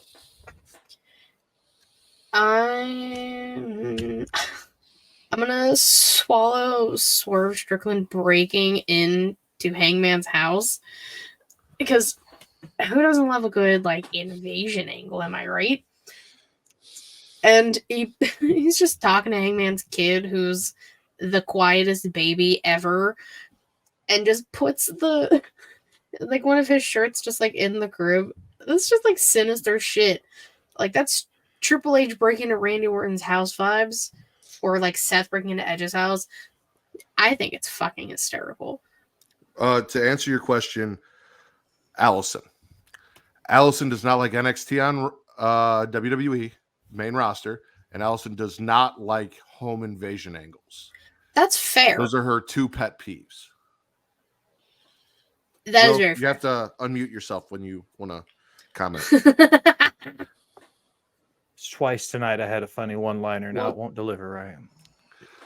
Can't try it.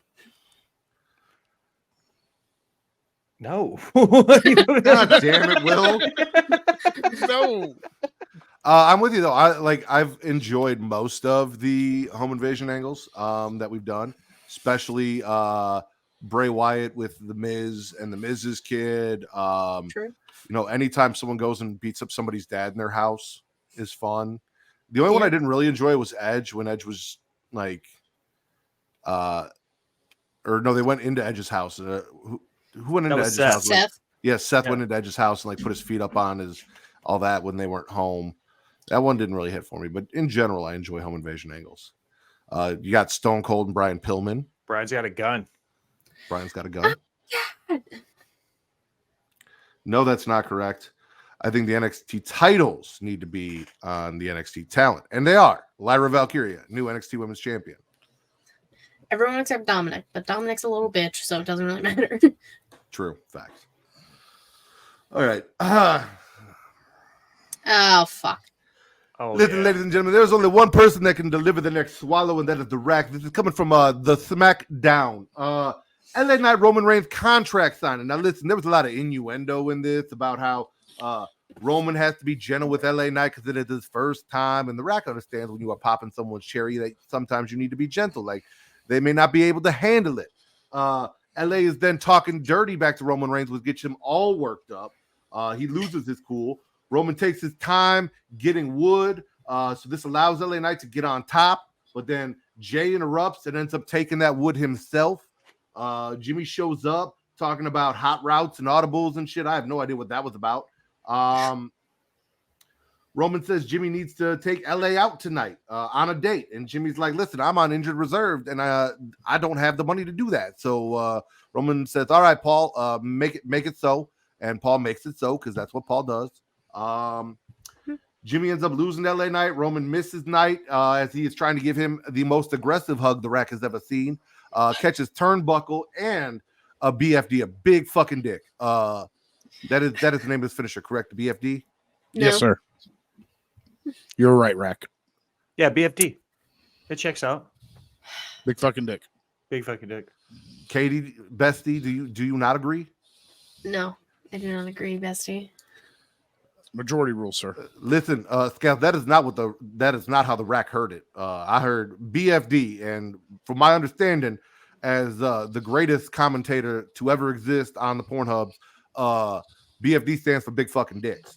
And LA Knight looks like he has one. The Rack is a judge. Like, I can look at a man fully clothed and tell you how big that dick is. Yes, Will? Oh, I was just saying how big I estimate LA Knight's wiener to be. You would be incorrect. Nah. He cannot argue that fact. Katie, are you in the Scales camp with the BFT? It's whatever you want it to be. See, that is the way the Rack likes it. Thank you for appeasing me, bestie. You're welcome, bestie. Jax Bo, you got anything else you want to get in and out of your mouth? I'd like to swallow the fact that this NWA pay-per-view is really good tonight. A lot of solid matches on it. I'm sorry, the what now? The NWA, the Straight Outta Compton. I did not know Dr. Dre and Ice Cube had their own wrestling promotion. I will have to check that out. They do. It's really, you should check it out. They got some really cool talent on there. Okay. William, I don't have very many left on my list. We talked about Piper. We talked about Jay. The rack sees this idiot Matt Ritter has 4 left on his list. Some little ones, kind of like his dick. So nothing major. All from SmackDown. All from SmackDown. No, see, SmackDown. That's the show I didn't have on my notes, so I told you ahead of time. So, my last spit or swallow then is going to be a swallow, and I'm swallowing the Thrillbilly Silas Mason. And if you guys don't know who the Thrillbilly is, once we go off air, wait till we're done, and take a thrill ride, and go Google who the Thrillbilly Silas Mason is. He is. If you like good old school wrestlers, this is your boy. I love the Thrillbilly. And his finisher is called the Thrill Ride. How can you not enjoy that? You know I love you, Will. You are my favorite circumcised person. However, none of what you said made the rack want to go check out. If you like old, like, does the rack look like he likes old school wrestling? No, but they're not. I mean, there's going to be a Knights of the Round Table match. That is the dumbest shit I have ever heard in my life. Unless, of course, a Knights of the Round Table match is a man in the middle of the ring surrounded by dudes who whip their dicks out and then beat him with them to knight him. The rack is not interested. What kind of porno are you watching? That's not at all what's about to happen. Listen, Katie, you have no idea what kind of porno the rack watches, and you do not want to know. No, I would like to see your search history. I don't think the you rack's, do. not Matt's. I'm fairly certain I can. Oh yeah, no. pick Matt's search history is vanilla as fuck. All right, the rack compared to gets into yours. all the crazy shit. Compared to yours. You ever seen a girl have a bowl of cereal eaten out of her asshole before? No. Stop. The rack has got a video for you. You know the difference between a chickpea and a garbanzo bean? Go ahead, make your joke because you fucked up the other one. I've never had a garbanzo bean on my face before. Katie, spit a swallow. Ow. Briefly mentioned him before. I'm a swallow war daddy. Calling out Max. Running up the Philly steps, even though I'm not from Philly. You know awful lot about Philly not to be from Philly. It's the Not Rocky from steps. Philadelphia. It's very iconic. So he ran up those steps. And Wardlow's just, beautiful, beautiful human being. I can listen to him talk. I could just watch him wrestle. I need his hair to grow back so I can get that man bun back. Yeah, he is exponentially less attractive with a haircut. I don't think he's less attractive. No, he is. You are. I mean, don't let the rack tell you what you should and should not find attractive. I'm sorry, I should not do that. You find whatever you want attractive, but objectively, the rack is always correct, and he said he is less attractive. So it's not that he's less attractive; he's a different type of attractive now. No, less. You're just disrespectful. Yes, that is the entire point of this character, Katie. If you have not caught on to that yet. Oh, I fucking know. Trust me. Speaking of being disrespectful, the rack is going to swallow Black Raw, defeating the LWO. They got new music. Loved it. Also, Ray in the back, air jerking it off, getting attacked by Logan Paul from behind. Oh, no. He likes it from the back. Well, Santos and Carlito were out there doing their thing. All of that, but mostly the new Black Raw theme song. I like it. I like everything they're doing right now with the, almighty prophets or whatever it is. Mm-hmm. That's correct. Yeah. That's Big right. fan. Big fan. Big fan. So, listen, a name like the Ginger Ninja, it can be tricky in a voice like the Rack. So I have to be careful as to how I say it. Jax Bow, I'm assuming you are done with your spits and swallows. Yes, sir. Yes, sir, I am. William, how are you doing on spits and swallows? That was my last one, sir. So I just finished my list up. Katie, what else you got? How many you got left? One. All right, give it to me. Hard. Aggressive. Ooh, I'm gonna Choke me watch. with it. Ooh. Jesus. Will's a voyeur, confirmed. No shit. Oh my god, Jack's boat. Jesus Christ. Sorry, I was listening. Scared me. I'm swallowing John Cena's promo. Paul Heyman said it best. John Cena is one of the greatest stalkers. You all can have your opinions. That I've been watching that man wrestle since I was 6 years old. So like, that's my guy. Yeah, I know I'm young. Whatever. But the not thinking he can go anymore, wanting this match with Solo a crown jewel, which he's gonna get, and like John Cena versus the Samoans is always a great match, regardless of said Samoan. And then like the back and forth with him and Paul, it was so good. Like Cena, like I don't want, like I need the actor strike to just go on just like a smidge longer, because once it's done, Cena quite literally has to leave. And I don't want that yet. I need him just a little longer. Okay. I was 16 when John Cena debuted, not 6. So that hurt a little bit. I agree with Will. By the way, hi guys, I'm back. Scouts, thanks for stopping by and joining us. I appreciate it. I enjoyed it. I loved how, I said it on Twitter. John Cena hyped himself up for his match. Like I hyped myself up in the mirror before sex. Listen, maybe my last couple performances weren't the greatest, but I've still got it. I'm still gonna go out there. I'm gonna knock this one out of the park. I'm gonna show everybody that, you gotta get yourself hyped. Let's wrap this up. I got 3 swallows. Bing bang boom. We're out of here.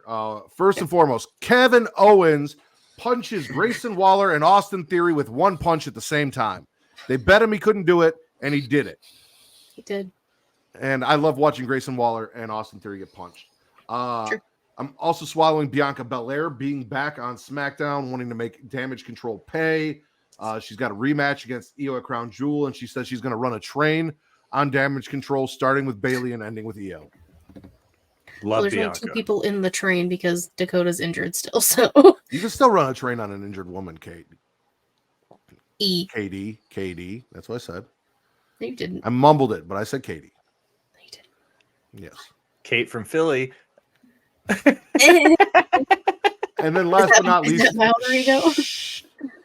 Don't get me wrong, this wasn't a great match because both of these women have a tendency to be a little bit awkward in the ring, and 2 awkwards don't make a smooth. However, I'm swallowing Shotzi Blackheart getting a win in a set of ring gear made out of a real straitjacket on SmackDown. And I'm pretty sure she said they're going to be back as hosts for NXT Night 2. I think so. So that's huge swallow for me. More costumes. Woohoo! Jacksbo, what was your favorite show you watched this week? NXT. William? NXT. Holy shit, you didn't even watch NXT a month ago. Katie, favorite show? NXT. I think that's unanimous. Swalloween Havoc was the best show of the week, ladies and gentlemen. And I'm not talking about, this is also the best podcast of the week, but the show, Halloween Havoc, best show of the week. Jax, please plug yourself. You can find me. Say it again. You got to bend over if you're going to plug yourself. Okay, hold on. You can find me here in a little bit on Wrestle Talk Wolfpack on twitch.tv for Boyfriend Time. Find me Sundays on Rivet City Radio for Botch Chair Shots. Nerdy News at 420, where we do the damn thing. I'm stealing that from Will because I like it. Anything else you'd like to know about me, follow me on Twitter at Jaxmo2020. There you go. And go check out Boyfriend Time as soon as you're done watching this. Katie, plug yourself.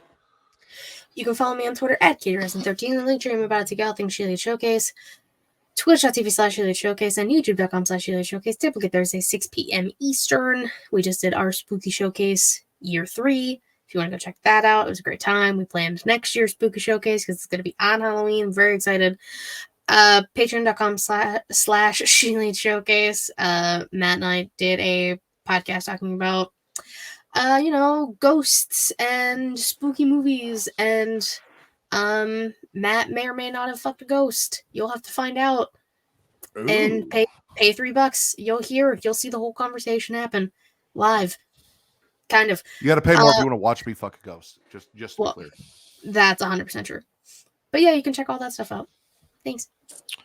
William, Rivet City Radio. Tell them about it. First and foremost, I want to say I thought you muted yourself again. I'm like, dude, you got on yourself before you played. No, not 3 times in one night. But first and foremost, as always, thank you for allowing me to be the honorary oos of all things Creation World. If you're interested in my shenanigans elsewhere, you can check my link tree at the Will Gray. You'll find everything that I do for Rivet City Radio, Botch Bots and Chair Shots, and Off the Top Media. And as always, you guys can follow me on Twitter at MattRidders, TTRIDDER, or at Getting Off. That is X only. If you want to follow me on other socials like Instagram, Blue Sky, Threads, or TikTok, it is at Smackin It Raw. Getting Off gets you your horror content. Matt Ritter gives you your wrestling content. And at Smackin It Raw, I'll give you a little bit of both. I want to thank everyone for joining us. Also follow everything on all socials, Creation World, at It's Creation World, ITSCREATIA World. Go check out that Patreon. Please show us some support if you enjoyed us and you laughed and you had a good time. For the Ginger Ninja Jax Bo, the chef by trade, a mark by choice, Will Gray, got us to the gangland, Miss Katie Kinzy Bay Bay. I am the patron saint of podcasting, the Warden Matt Ritter, and this has been your #1 wrestling podcast on Pornhub.